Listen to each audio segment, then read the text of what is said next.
Thank you. Recording is in progress, or progress, as we like to say, this side of the pond. So, John, Michael, thank you for being here right now. More people may join us as we go along. If you are watching this later on YouTube, hello to you too. This is my monthly webinar. I am Judith Quinn. My business is Your Whole Voice. If you don't know me, now you do. So everything I do is about sharing your voice, feeling confident to be the whole of who you are, so that when you communicate, you can do so feeling whole and unshakable. That involves a lot of mindset shifts and some beautiful exercises, working with energy, voice, and of course, the practical tools, techniques, and tips that I learned as a classically trained actor. So there's the little blurb for anyone who hasn't seen me before. What are we doing this evening? This evening, we are talking about the importance of play. So I also run a sonic meditation and sound healing membership, and we have a theme of every month. So I keep the theme of these webinars to keep my life simple. I use the theme of the month in my membership for the theme of these webinars. And play is a really important one. So we're going to be looking at different aspects of play. I'll do webinar-y stuff for about 30 minutes, and then you'll have 15 minutes to ask me any questions, to which I will try and give appropriate answers. If you're asking me the life, universe, and everything question, it will be 42 as the answer. If you're asking me about quantum physics, I probably won't be able to tell you much. But I'll always give everything a go. What are we going to be looking at with play? There are several areas, and there's so much. So one of the most important ones is the ability to remember about not having to be perfect. So important. So important. We're also going to be looking at playing with your voice to get used to hearing yourself. A lot of people either don't like their voice, or there's a quality about their voice that they go, oh, I don't like my voice. It feels like. Your voice is a reflection of your thoughts and feelings, your experiences and emotions. Most importantly, your voice is a reflection of your thoughts and feelings about yourself. So if there's something you don't like about your voice, the question I will ask you is, what do you not like about yourself? Now, we're not going to go that deep in this webinar because that can be quite personal. But the ability to play with your voice starts getting rid of those inhibitions. Very often that is not about other people hearing. It's very often the inhibitions we have about what we think and believe, maybe about ourselves, maybe what we think and believe other people will think or believe about us. So the importance of playing with your voice to get used to hearing yourself and feeling more comfortable with yourself. And we're going to be playing around with the what if to create a right mindset for sharing your voice. So the first one, the importance of not being perfect. And we can also work into this the importance of play for creating any talks or presentations you need to give, for those who are employed, the importance of being able to make mistakes, especially in an interview, or if you are in a situation where you're needing to share your voice and getting something wrong. It's so important that we let go of the need to be perfect. And one of the most important ways, or easiest ways to do this, is allowing yourself in the privacy of your own home, so you get comfortable with allowing yourself to make mistakes. And one of the tools I use for this is to speak gobbledygook. Just allowing yourself to imagine there's a situation that you're going to be speaking in. Let's take a job interview, for example, right? Or it could be delivering a presentation or delivering a workshop. It could be anything. So you can put yourself in your home, in your room, with the door shut and locked, and anyone else outside that might impinge on your mindset, and just go, okay, I'm going to pretend I'm in this interview, delivering this presentation, whatever it is, doing a webinar, giving a video live. And and I'm going to imagine it, but I'm going to speak it in gobbledygook. I'm going to go, he milia tiki kototoyana me te ki ala tata tatulila ti pichola tikaha. Just allowing yourself to not have to be set in what comes out of your mouth. It's so important. And what's really interesting, there's a part of the sound healing work that I do where I channel what is known as light language. And yes, this is a bit of the woo, high woo spiritual stuff, but actually it's not dissimilar, because it's about speaking. If you have the intention, right, okay, I'm in the interview and they're asking me, so what have you been up to lately? That question that everybody loves in an interview. And you can be setting the intention of, okay, I'm going to give a really solid and interesting response to this that doesn't have to be attached to my professional self. But in your head, you can answer it in gobbledygook. To me te corneata, he me ta kilia, te kilia no toto, ti kia to cook he ha mata. So you can be in the energy of sharing something positive that you've been up to lately. And light language is not dissimilar. We channel it with more complete intention, but it's a similar kind of exercise. So it's that importance of allowing yourself to play and letting go of, I have to be perfect and everything is serious. Now, obviously, delivering a presentation, if it's a part of your work, going for a job interview, delivering a webinar, yes, this is serious stuff. Right? These webinars and Q&A sessions that I do are a part of my marketing for my business. They are also a part of how I give back to my clients. So I do this free for everyone, whether you've worked with me or not. John and Michael both here have both happened to have worked with me. Come along for free. Let me give you some more value. And it's also a part of my marketing for people who are sitting on the realms going, not sure, who is this woman? She got anything decent to say? Don't know if I like her vibe. Will she give me anything useful? So, of course, this is an important part of my business. But if I was doing it very seriously and in my right, I have to be professional, and professional means, I must have a very blank background, and I must be deporting myself very calmly, and I should probably do my roots, and I should probably have makeup on because that's what serious business people do.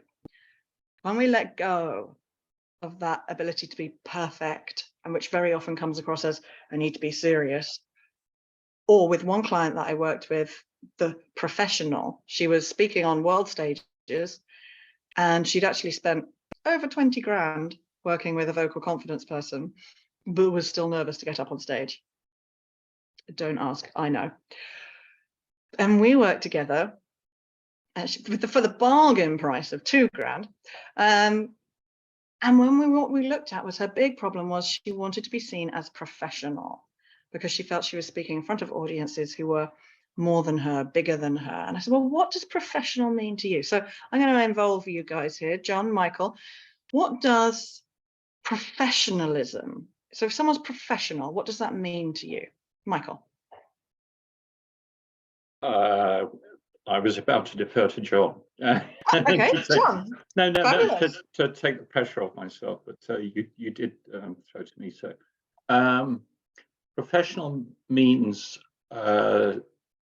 I suppose, different things to different people. To me, it has the potential for a negative connotation, a taking away from authenticity, as sort of high.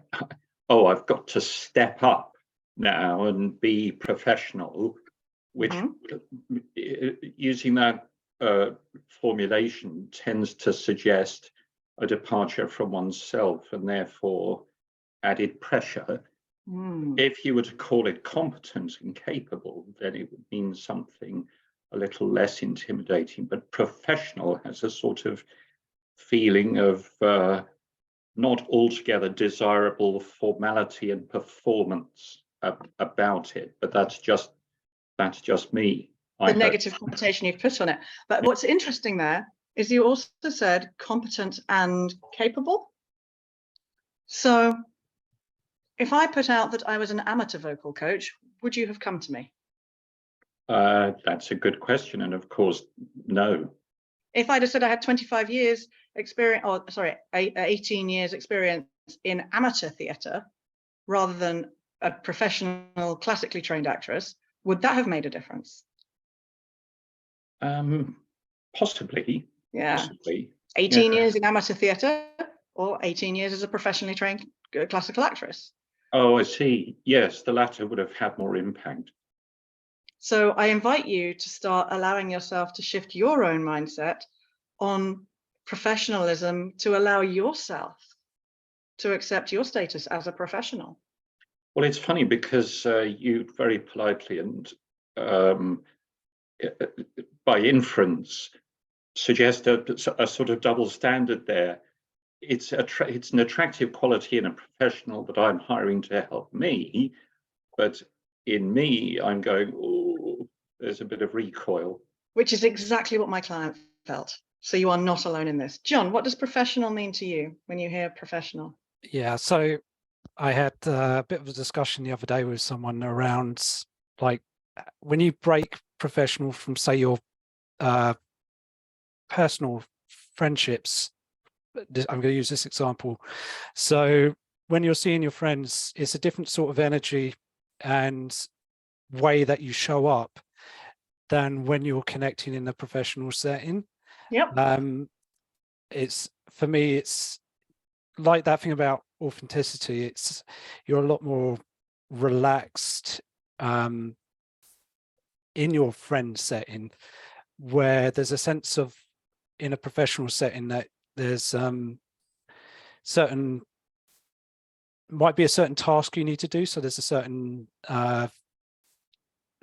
demand on yourself to fulfill a certain role. Mm-hmm. And I'm quite an individual person around my own authenticity and allowing myself to be in that space. So my relationship with professionalism is interesting at the very moment. In the past, it may have been different, but right now I'm kind of like a bit okay with the blend between the two. Yeah. So I'm going to just say thank you there. So what I'm thinking about is, what are the qualities we think of when we think of professional? And both of you have mentioned this, know what they're doing, capable, competent. John read something and my handwriting is so awful, I can't read that. But there's a beautiful example. Is that unprofessional of me that I made a note and I can't read it? Some people might say yes, highly unprofessional. Other people go, no, it's just human. So many of the qualities, normally when I ask people, what qualities do you feel about professionalism? It's, well, they know their stuff. They are competent, they're capable, they are able to perform tasks that they are supposed to be able to perform. Nowhere in there do people say they have to be deadly serious and they have to be perfect and they have to get everything right. And when I worked with my other client on this, I was like, when you think of the people who you want to work with, what energy are they? She's like, well, they're fun and they are bright and they are go-getting and they're approachable and they're friendly. And I said, okay, so don't you think they'd be looking for that and those qualities in the professional person they want to work with? And she went. And the next time she went and gave a talk, she skipped up onto stage, singing a song, was more open, wasn't having to be in her professional, was wearing clothes that were still appropriate, but a lot more comfortable. And guess what? She sold more than she'd ever sold at any speaking event before. Because professionalism does not mean perfection, does not mean with a stick up your bum. It doesn't mean, yes, in some circumstances, when I have delivered presentations and workshops at the stock exchange, for example, or in banks or insurance companies, I haven't gone in, in the t-shirt or my flowy hippie dresses. I've gone in my more formal but still comfortable clothing, engaging with that part of me because that's appropriate for that audience, but it's still my take on it. I don't go in a tight suit and a tight skirt. Well, sometimes I do, but it depends on my mood. And the professionalism comes through that, through knowing what is appropriate for that audience, and it's mostly your skills, your awareness. So if we can let go of that perfectionism, and I invite you to play with the concept of letting go of some of your, and this, we're moving into mindset here, the what if mindset. What if? And what we normally do as human beings is, what if this goes wrong? What if that goes wrong? What if they hate me? What if all the disaster scenarios, right? The amygdala there at the back of the brain is in full cave person mode, looking out for the saber-toothed tiger or the woolly mammoth or the next door tribe who hate them because we stole some of their sheep last year, right? And we forget to look at the what if. What if I focus on the stuff that I'm good at? What if, when I'm speaking, what if I play with, what if they love what I have to share? What if they find it useful? What if they like me? What if I let go of worrying about the tone of my voice, which gives me stress, which reduces the variety of tone of my voice, and actually focused more on the impact I'm having on the people? What if suddenly all those positive what ifs? So that's the next thing I invite you to play with. It's playing with the positive what ifs so that you can shift the mindset around sharing your voice. What if I believed that I had something useful to offer? Whether that is stacking shelves in Tesco's from 10 at night till 2 in the morning, a job I have done, or speaking to a room full of 300 strangers who English is their second or third language, which I have done. And I have been useful in both those situations and all situations in between. So what if I was useful? What if I focused on what might happen that's good out of this? Allowing yourself to play. Though I've just been at the ATL in-person weekend this weekend, which Association of Transformational Leaders of Europe, for those who don't know.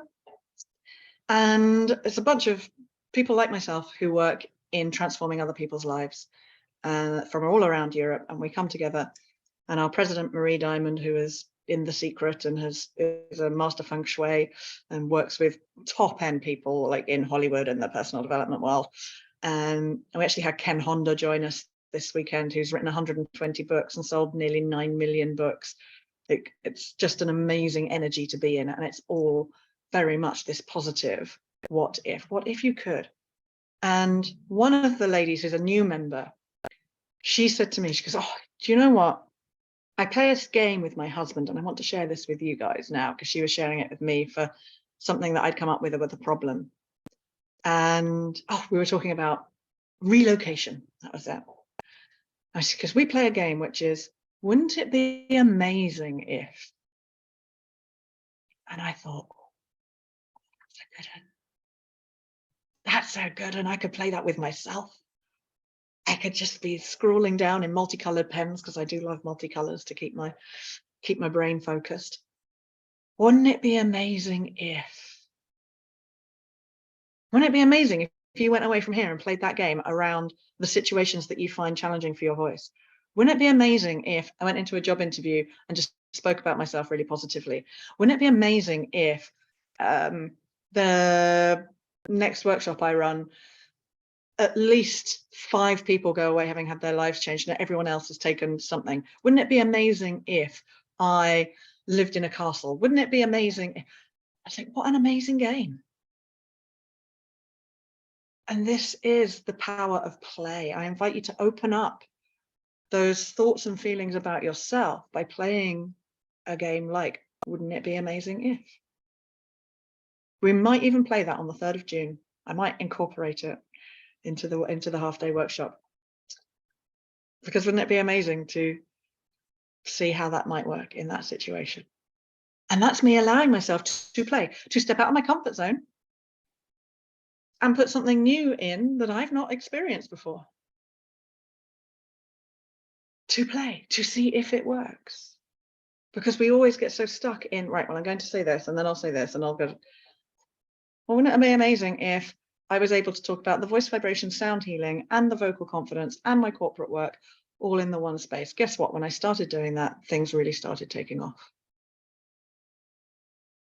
So I invite you, when it comes to whatever those challenges are with your voice, to start playing. Wouldn't it be amazing? Start playing with the mindset. Start playing with the possibility that your inhibitions, whatever they may be around sharing your voice, are all yours. They're all trapped in here. And there may be other people who are judging you. Of course there are. Judging you positively and judging you negatively. There are people who I judge negatively. I'm no saint. There are people whose voices I'm like, oh, you know what? It's a really lovely, rich, deep, resonant tone. But when that's gone on for more than 5 minutes, I really snore off. Because it's a lovely, deep, resonant tone, but it's on this, it just keeps being this lovely, and there's no variety. It's all right. It's okay. Doesn't stop that person having interesting things to share. It just makes me make myself wake up and go, okay, come on, what do I need to do? Because what's more important to me, that I get something out of what they're saying, or that I start going into Judgy Judith mode? Okay, well, that's a bit boring. And we can do the same for ourselves. So we've got playing with allowing yourself to just hear yourself differently, to not be perfect, to make mistakes, playing with gobbledygook. We've got playing with shifting your mindset. And I want to touch on, and it kind of combines them, but playing with your content if you're needing to create something. Allowing yourself to play so that you can create if you've got to deliver a talk, or even talking about yourself with confidence. There's something I do, and I thought I had it next to me, but I don't. So I'll just pull this off, which isn't the same thing at all. But when I was creating a talk for ATL Europe, which gets my nerves up, right? You got Marie Diamond, international Hollywood feng shui master. Ken Honda sold 9 million books. I'm speaking in front of them, sharing one of my techniques on how to speak about your business with confidence. I'm like, do these people really need more information about how to speak confidently about their business? God. And other people in the room, international speakers, get paid a lot more than me, you know, £12,000 a keynote, you know, la la la la la. Flown, one of them just got flown back and to and from South Africa to go and speak. So these people are like way up here, way up there. So one of my things is people who are in superiority to me, for want of a better word. So I use all my tools and techniques on myself. So when I was creating the talk, I was like, right, I need to know what I'm saying. I'm really centered. And one of the things I do very often, if I need to get my brain clear, is write in multiple colors. So like this. And then for creating the talk, I just played with what are the important themes. So I put the biggest important theme in the center, and then I put other things around the outside. So, you know, we could talk about this as the start for a talk.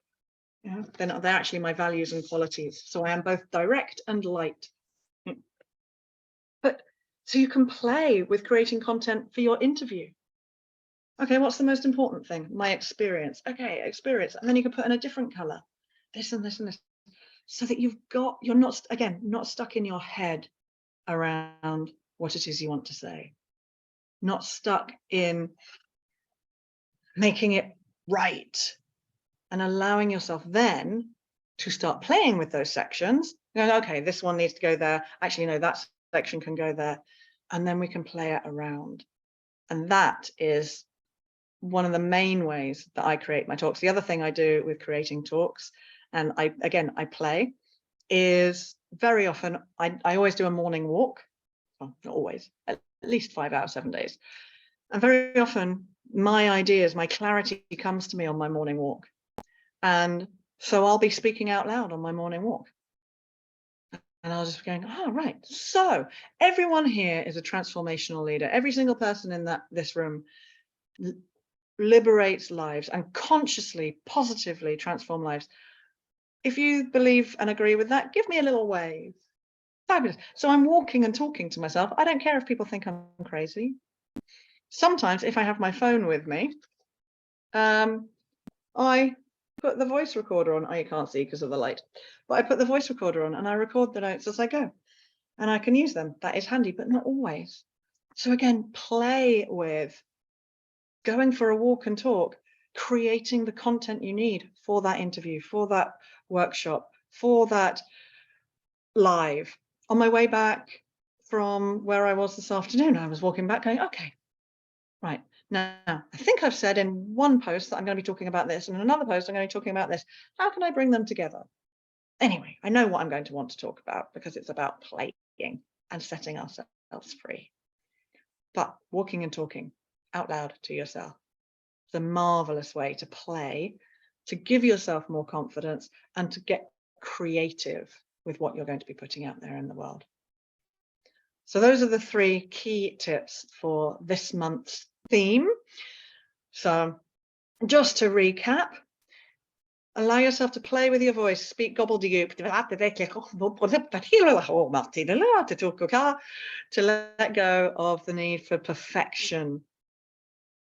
Play with changing your mindset.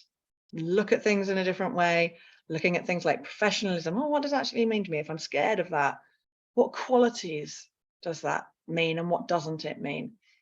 Play with the what if positives. Play with the wouldn't it be amazing if, to start giving yourself more confidence in shifting that mindset when you're speaking.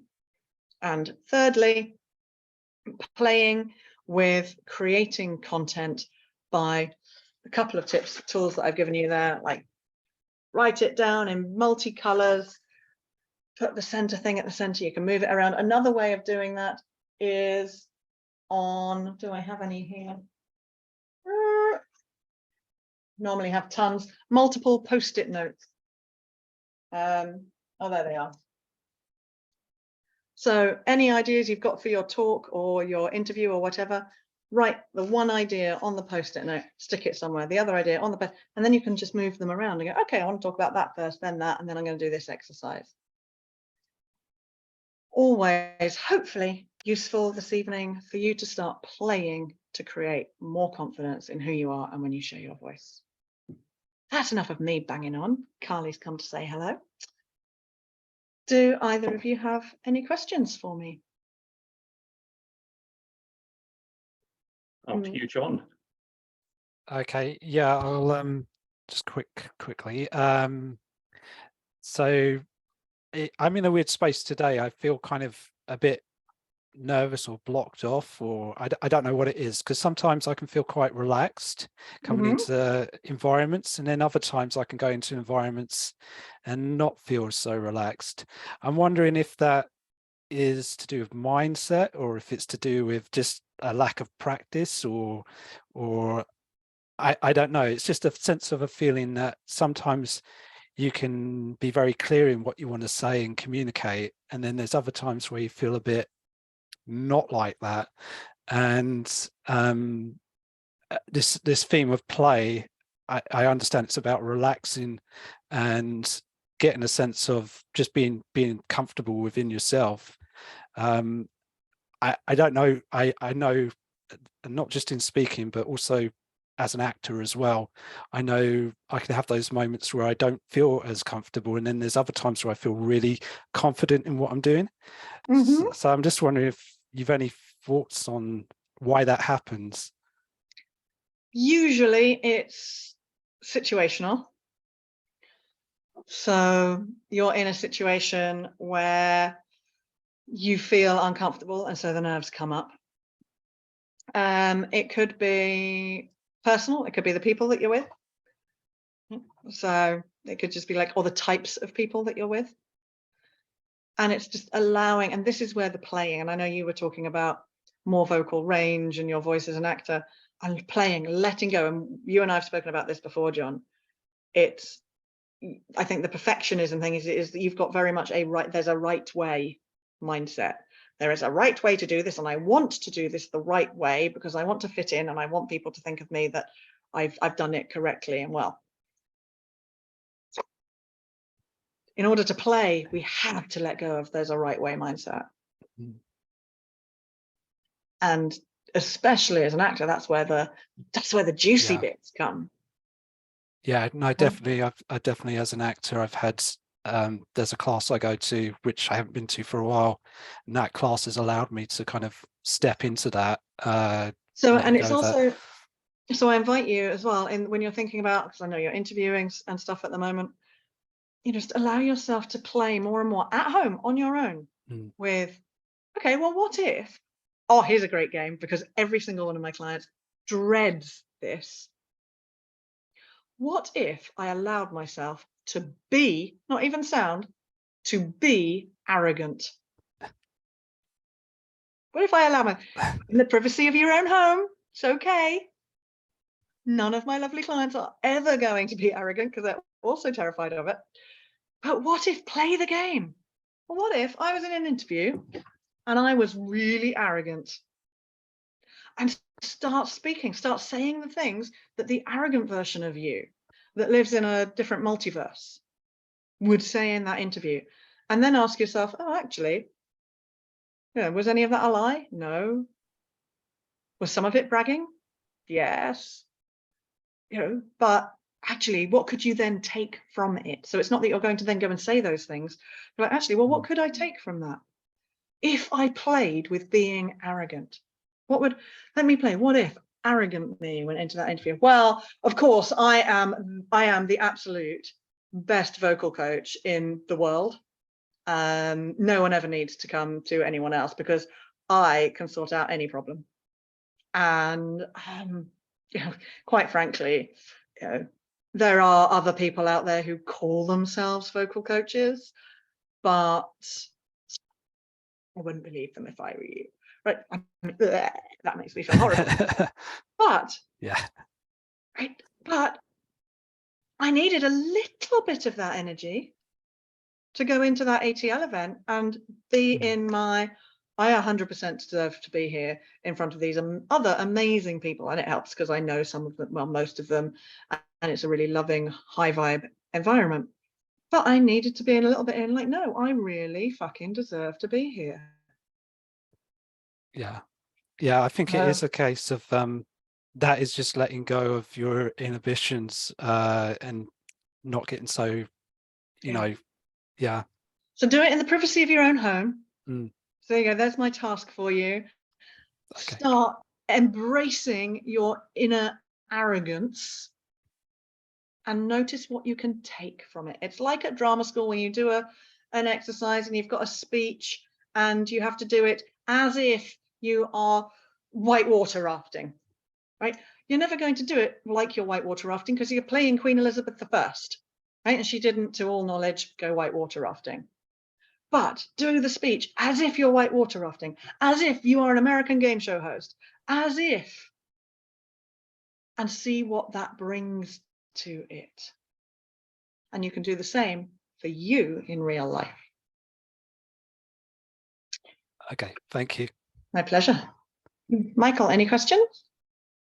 Thanks. I mean, it's a tremendously absorbing session, and several things come to mind all at once. I wonder whether one underlying intention in this work is to enable people, or at least encourage them, to practice a particular mindset as they're speaking, so that they can, as it were, in rehearsals in the park, test how comfortable they are, for example, with that mindset, with, for instance, playing arrogant. Because, and the reason I ask that is because one of the things that I have traditionally struggled with in public speaking is this sort of, I'm sure misplaced, but nevertheless persuasive sense of certainty that I'm sinking, and they believe that I'm sinking, and they can see that I'm sinking, and now I'm sinking further. There's sort of inevitability about the sinking ship. Whereas it just came to me, sorry, this is rather long-winded way of asking the question, but it came to me as you were talking that I mean, I hate that mindset and will do anything to avoid it, but a mindset that's not dissimilar to that is one where I actually find that I anticipate I would have a more peaceful time, and that is in the same situation, I then confer upon the audience the mindset as if I'm trying to imagine what they're thinking. Oh, they are thinking that I'm trying too hard and I'm putting too much effort into it. Now, if I thought that the audience thought that, that would encourage me to sort of let go and chill out, because it would be it would be a positive thing rather than a negative thing. We want him to succeed. He just needs to let go a little bit. And I think there was a question in there. I probably confused the life out of everybody. Maybe you answered your own question, which is coming back to, where is your focus? Even in something like a presentation that you are delivering and you are at the front of the room, or a job interview where it is, a job interview is about you. You're being asked questions about you. But what if you make it about the other people? About, well, actually, how do I want them to feel? Do I want them to be nervous for me? No. If something goes wrong and we start going down a rabbit hole, I would suggest the best way to deal with that is to stop and to actually name it. Like I did just then earlier with the note that I'd made that John had said and I couldn't read it. And okay, well, I'm telling you now, I'm telling you what's going on so that I'm not floundering. And instead of you seeing me going, oh shit, I've forgotten what I was going to say. If it's something to do with what John said, oh, now I can't read it. Oh God, now there's da da da da. Instead of that, it's like, okay, I'm trying to read that. I can't read it. Doesn't matter. Brainwave. Does that make me any less professional? Let's bring it back to the topic. So I think there's two, hopefully, little answers there for you. One is, if you do find yourself sinking, take the moment and say the elephant in the room. Go, I'm just going to ask you to bear with me a moment, because my mind's just gone off on a tangent and I want to come back to the relevance of what I was saying to you. Now, where was I? And either, if you do have a live audience, they'll go, oh, you were here? Or you're just given yourself time to get yourself back. But you've said, oops, I'm sinking a little. So by saying I'm sinking, you're giving yourself permission to take time to come back up, rather than going into the, oh God, I'm sinking. Oh, what will they think of me? Oh, they must think I'm awful. Oh my God, they can see me floundering. Oh, now they think I'm completely unprofessional. And so that's number one. I would always say the elephant in the room. Marie Diamond did it yesterday. I've known Marie now I've been a member of ATL 6 years, and she was doing an exercise and completely blanked on my name. And she went, I've forgotten your name. She goes, when I'm doing this stuff, sometimes things like names go. No one was offended. Nobody died. So number one, I would always, always, always, at the earliest opportunity, in the gentlest way for yourself, put the elephant in the room. You're not saying, oh my God, I'm sinking, help. You're just going, oh, bear with me a moment. My brain's just gone off on a tangent and I want to make sure I'm sharing a relevant thing with you. So where was I? And if you really can't think of it, ask them. So where was I? And they will tell you. And the other thing, which is about what we think they might be thinking of us, and that is to always put your audience in the spotlight, not yourself. How do I want them to feel? And how would they want me to feel? They want me to feel good because they want me to be the best version of me here so that they can get the most out of me. Like this first Monday session is, I have a 6-hour day job that I do because I'm an extrovert who lives on her own and works on her own, and that's not healthy. So one day a week I go and work in a card shop. But that finishes, I normally get out of there about 8 minutes past, 10 minutes past 6. So on the first Monday, I have to get back here for 22, and it's a 2-mile walk. So I'm yomping it back up the hill. And I will always get here by 6:35, maybe 6:40. If I think I'm going to be running late, I get the bus, because I know you don't want me here flustered. Okay, okay, right, okay, right, what was I doing? So we can do what we can do to put ourselves in the best space. So there we go. Just one 3-word phrase came to mind, and that is keeping up appearances. And this is almost as if the attempt to keep up the appearances is really the enemy of any kind of authenticity. Yes. Especially if we have negative self-talk. Because most of us don't need to keep up appearances if we can just accept who we are, that we deserve to be there, that we're good at what we do. We don't have to be the best in the world. We have to be the best for those people in that moment. And if you're in a situation where, say, I don't know, your life's gone to hell in a handbasket, right? Your personal life, and you're having to deliver a presentation or go for an interview, and you're just feeling, ugh. I've done it before. I've led my 2-day workshop.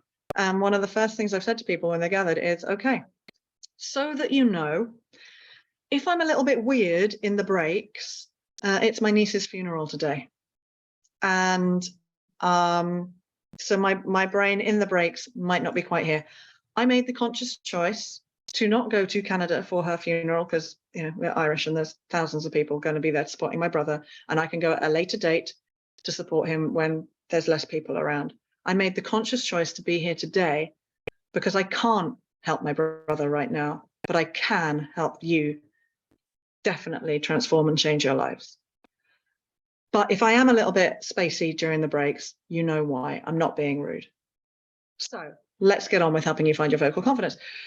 So I didn't need to keep up appearances. If I'd kept that suppressed, I'd have been feeling like I was putting it on. But because I let them know, I gave myself permission to not be okay. And then, of course, I was fine and ran an amazing workshop. So yeah, if you ever feel like you're needing to keep up appearances, I invite you to find a way of saying, this is where we're at. And, you know, or even, and we're just going, oh no, we're not going over time yet. I'm just going to share the links with you in the chat for June the 3rd, because that goes up in price tomorrow morning. So if you want to come to the half-day workshop, that's there. Or if you want to join the Sound Circle for free in May, John, I know you're already signed up. Then you can do that on the link there. Where was I? Suppressing. Where was I? Keeping up appearances. Keeping up appearances. That was it. It's a space that we need to allow ourselves. This was the point. To not even have to keep up to our own appearances. So, for example, whenever anyone says they're a classically trained professional actor, oh, so what have I seen you in then? You know, and then there's oh, well, no, I could apologize for myself, or I could just go, well, like 95% of most classically trained professional actors, probably nothing. Unless you were particularly fond of fringe theatre, or you saw a lot of theatre in education, or a couple of short films, or a couple of independent features. You can have a look. I'm in a couple of things on IMDb. But I don't even have to live up to that. We don't have to live up to who we were in our past. You're like, yeah, once upon a time, I was this. You may know me from blah, blah, blah, blah, blah. And now I XYZ. And I also, like Marie, the president of ATL. I'm Marie Diamond. You might know me from The Secret. She was in the film The Secret for 3.5 minutes, and that film was out like 16 years ago or more. But some people, a lot of people do know her from that. So she says, this is where you might know me from. However, the reason I am in The Secret is because I am a master feng shui expert. And this is who I am, and this is what I do. And actually, I was a lawyer. So you might know me from when I was a lawyer. You might know me from... So we don't even have to live up to who we have been. We don't have to keep those appearances up. We can acknowledge them and say, yep, this is who I was, this is what I did, and this is who I am now. And this is why I'm here talking to you. Because that was great while it lasted, but actually being an actor sent me a little bit suicidal. So I stopped that. We're on a break. I still love it. Probably going back to it. I've dipped my toe back in the pond a couple of times. And what I'm doing now is using those tools that I learned from that to help people transform their lives. So we don't even have to keep up appearances to ourselves. And I think that's a brilliant note to complete on. Thank you so much for being here. I run this on the first Wednesday of every month. Feel free to drop in. Thank you so much, Michael. Thank you so much. Thank you, Judith. Thank you. It's a very nice session. Thanks. Thank you to anyone watching. Please like, share, follow. Do all my freebies. I've got a ton of them. And if you're ready to change your voice, then come do it. I'll see you soon. Bye. Bye.